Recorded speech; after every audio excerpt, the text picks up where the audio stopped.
ಒಳ ಮೀಸಲಾತಿ ಜಾರಿಗೆ ಯಾವುದೇ ಗೊಂದಲಗಳಿಲ್ಲ. ಜಾರಿಗೊಳಿಸಲು ಮುಖ್ಯಮಂತ್ರಿಗಳು ವಿಳಂಬ ಮಾಡುತ್ತಿದ್ದು ಅವರ ನಡೆ ಖಂಡಿಸಲಾಗುವುದು. ಜಿಲ್ಲೆಗೆ ಆಗಮಿಸುತ್ತಿದ್ದು ಕಾರ್ಯಕ್ರಮ ಒಳಗಾಗಿ ಜಾರಿಗೆ ಸುಗ್ರೀವಾಜ್ಞೆ ಹೊರಡಿಸಬೇಕು, ಇಲ್ಲದೇ ಇದ್ದರೆ ಹೋರಾಟದ ಮೂಲಕ ಬಿಸಿ ಮುಟ್ಟಿಸಲಾಗುತ್ತದೆ ಎಂದು ಒಳ ಮೀಸಲಾತಿ ಹೋರಾಟ ಸಮಿತಿ ಮುಖಂಡ ಎಂ ವಿರೂಪಾಕ್ಷಿ ಹೇಳಿದರು. ನಗರದ ಪತ್ರಿಕಾ ಭವನದಲ್ಲಿ ಸುದ್ದಿಗೋಷ್ಠಿಯಲ್ಲಿ ಮಾತನಾಡಿದ ಅವರು, ಒಳ ಮೀಸಲಾತಿ ಜಾರಿಗಾಗಿ ನಿನ್ನೆ ರಾಯಚೂರು ಬಂದ್ ಕರೆ ನೀಡಿದ್ದು ಪ್ರತಿಯೊಬ್ಬರು ಸಹಕಾರ ನೀಡಿ ಬೆಂಬಲಿಸಿದ್ದಾರೆ. ವರ್ತಕರು, ಸಾರಿಗೆ ಇಲಾಖೆ, ಜಿಲ್ಲಾಡಳಿತ, ಸಾರ್ವಜನಿಕರು, ಅಂಗಡಿಗಳ ಮಾಲೀಕರು ಬಂದ್ ಮಾಡಿ ಬೆಂಬಲ ವ್ಯಕ್ತಪಡಿಸಿದ್ದಾರೆ. ಇಂದು ಮತ್ತು ನಾಳೆ 2 ದಿನ ಜಿಲ್ಲೆಯಲ್ಲಿ ವಿವಿಧ ಕಾರ್ಯಕ್ರಮಗಳಿಗೆ ಆಗಮಿಸುತ್ತಿರುವ ಸಿಎಂ ಸಿದ್ದರಾಮಯ್ಯ ಅವರಿಗೆ ಬಂದ್ ಬಿಸಿ ಮುಟ್ಟಿಸುತ್ತೇವೆ. ಅವರು ಕಾರ್ಯಕ್ರಮದ ಒಳಗಡೆಯೇ ಒಳ ಮೀಸಲಾತಿ ಜಾರಿಗೆ ಸುಗ್ರೀವಾಜ್ಞೆ ಹೊರಡಿಸಬೇಕು ಎಂದರು. ಒಳ ಮೀಸಲಾತಿ ಜಾರಿಗೆ ಸುಪ್ರೀಂ ಕೋರ್ಟ್ ಆಯಾ ರಾಜ್ಯಗಳಿಗೆ ಆದೇಶ ನೀಡಿದೆ. ಸಂಪುಟ ಸಭೆಯಲ್ಲಿ ತೀರ್ಮಾನಿಸಿ ನಿರ್ಣಯ ಕೈಗೊಳ್ಳಬೇಕಾಗಿದೆ ಎಂದು ತಿಳಿಸಿದರು. 101 ಜಾತಿಗಳ ಜನಾಂಗಕ್ಕೆ ಶಿಕ್ಷಣ ಮತ್ತು ಉದ್ಯೋಗ ದೊರೆಯಲಿದೆ. ಈ ಸಾಕಷ್ಟು ಅನುಕೂಲವಾಗಲಿದೆ. ಆದರೆ ವಿಳಂಬ ಮಾಡುತ್ತಿದ್ದಾರೆ. ಸಿಎಂ ಅವರು ಅಹಿಂದ ನಾಯಕ, ಶೋಷಿತರ ಪರ ನಾಯಕ ಎಂದು ಹೇಳುತ್ತಿದ್ದು, ಆದರೆ ಅವರ ಜೊತೆಗಿರುವ ದಲಿತರಿಗೆ ಅನ್ಯಾಯ ಆಗುತ್ತಿದೆ. ಸಮುದಾಯಕ್ಕೆ ರಿಸರ್ವೇಶನ್ ದೊರೆತಿದೆ. ಸರ್ವೋಚ್ಚ ನ್ಯಾಯಾಲಯವು ಆದೇಶ ನೀಡಿದೆ. ಆದರೆ ರಾಜ್ಯ ಸರ್ಕಾರ ಮಾತ್ರ ಮನಸ್ಸು ಮಾಡುತ್ತಿಲ್ಲವೆಂದರು. ಮಾನ್ವಿ, ಸಿಂಧನೂರು ಹಾಗೂ ರಾಯಚೂರಿನಲ್ಲಿ ಕಾರ್ಯಕ್ರಮ ಏರ್ಪಡಿಸಿದ್ದು ಅದರೊಳಗಡೆ ಸಿಎಂ ಘೋಷಣೆ ಮಾಡಬೇಕೆಂದು ತಿಳಿಸಿದರು. ರಾಜ್ಯ ಸರ್ಕಾರ ಆದಿ ಕರ್ನಾಟಕ, ಆದಿ ದ್ರಾವಿಡಗಳಲ್ಲಿ ಗೊಂದಲವಿದೆ ಎಂದು ಹೇಳುತ್ತಿದೆ. ಆದರೆ ಯಾವುದೇ ಗೊಂದಲವಿಲ್ಲ. ಗೊಂದಲಗಳಿಗೆ ಎಂಬುದು ಊಹಾಪೋಹಗಳು ಎಂದರು. ಅನೇಕ ಹುದ್ದೆಗಳಿಗೆ ಈಗಾಗಲೇ ಅಧಿಸೂಚನೆ ಹೊರಡಿಸಿದೆ. ಎಲ್ಲಾ ಹುದ್ದೆಗಳು ಭರ್ತಿ ಮಾಡಿದ ಮೇಲೆ ಜಾರಿಗೆ ಕುತಂತ್ರ ಮಾಡಿದ್ದಾರೆ ಎಂದು ಆರೋಪಿಸಿದರು. ಬಂದ್ಗೆ ಬೆಂಬಲಿಸಿದ ಜಿಲ್ಲಾಡಳಿತ, ಪೊಲೀಸ್ ಇಲಾಖೆ, ಸಾರ್ವಜನಿಕರಿಗೆ, ವರ್ತಕರಿಗೆ ಧನ್ಯವಾದಗಳನ್ನು ತಿಳಿಸಿದರು.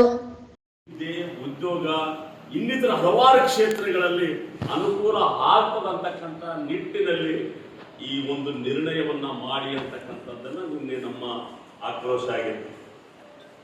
ನಾವು ಇವತ್ತು ನಾಳೆ 2 ದಿನ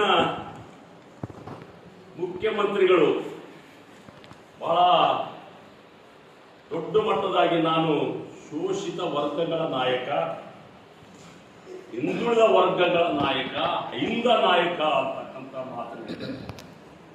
ಅಹಿಂದ ನಾಯಕನ ನಿನ್ನ ಜೊತೆಲಿರ್ತಕ್ಕಂಥ ದಲಿತರಿಗೆ ಅನ್ಯಾಯ ಆಗ್ತಾ ಇದೆ. ನಿನ್ನ ಅಹಿಂದ ಪಕ್ಕದಲ್ಲಿರ್ತಕ್ಕಂಥ ದಲಿತರಿಗೆ ಅನ್ಯಾಯ ಆಗ್ತಾ ಇದೆ. ದಲಿತರು ಶೋಷಣೆಗೊಳಪಟ್ಟಿದ್ದೀವಿ, ಶತಶತಮಾನಗಳಿಂದ ಅವಮಾನಕ್ಕೊಳಪಟ್ಟಿದ್ದೀವಿ. ಈಗ ನಮಗೆ ಏನೋ ಸಣ್ಣ ಒಂದು ರಿಲೀಫ್ ಸಿಕ್ಕದ, ರಿಸರ್ವೇಶನ್ ಸಿಕ್ಕದ, ಅದು ನೀವು ಮಾಡೋದಲ್ಲ.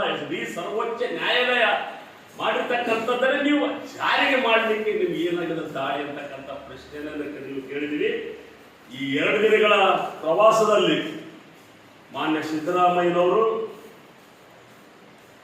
ಕೂಡಲೇ ಒಂದು ಸುಗ್ರೀವಾಜ್ಞೆ ಮೂಲಕ ಜಾರಿಗೆ ಮಾಡ್ತೀನಂತಕ್ಕಂಥ ಮಾತನ್ನ ರಾಯಚೂರಿನಲ್ಲಿ ಹೇಳಬೇಕಂತಕ್ಕಂಥ ಒತ್ತಾಯವನ್ನು ಮಾಡಿ, ರಾಯಚೂರಿನಲ್ಲಿ ಒಂದು ವೇಳೆ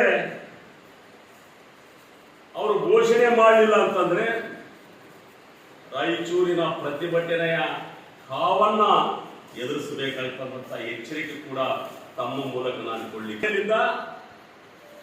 ಜಿಲ್ಲಾಡಳಿತ, ಜಿಲ್ಲಾ ಪೊಲೀಸ್ ಯಂತ್ರಾಂಗ, ಇಲ್ಲ ನಿಮಗೆ ಒಂದು ಅರ್ಧ ಗಂಟೆ ಮಾತಾಡಲಿಕ್ಕೆ ಅವಕಾಶ ಕೊಡಿಸ್ತೀವಿ, ಮುಕ್ತವಾಗಿ ಮಾತಾಡಿ ಅಂತಕ್ಕಂಥ ಮಾತನ್ನು ಹೇಳಿದರು. ನಾವು ಮಾನ್ವಿ, ಸಿಂಧನೂರು, ರಾಯಚೂರು ಕಾರ್ಯಕ್ರಮದ ಒಳಗಡೆ ಸಿದ್ದರಾಮಯ್ಯನವರು ಸ್ವತಃ ಘೋಷಣೆ ಮಾಡಿದರೆ. ಈ ಸಂದರ್ಭದಲ್ಲಿ ಅಂಬಣ್ಣ ಆರೋಲಿ, ರವಿ ಜಲ್ದರ್, ರಾಘವೇಂದ್ರ ಬೋರೆಡ್ಡಿ, ಪಿ ಯಲ್ಲಪ್ಪ, ಅನಿಲ್ ಕುಮಾರ್, ರಾಜು ಸೇರಿದಂತೆ ಅನೇಕರು ಇದ್ದರು.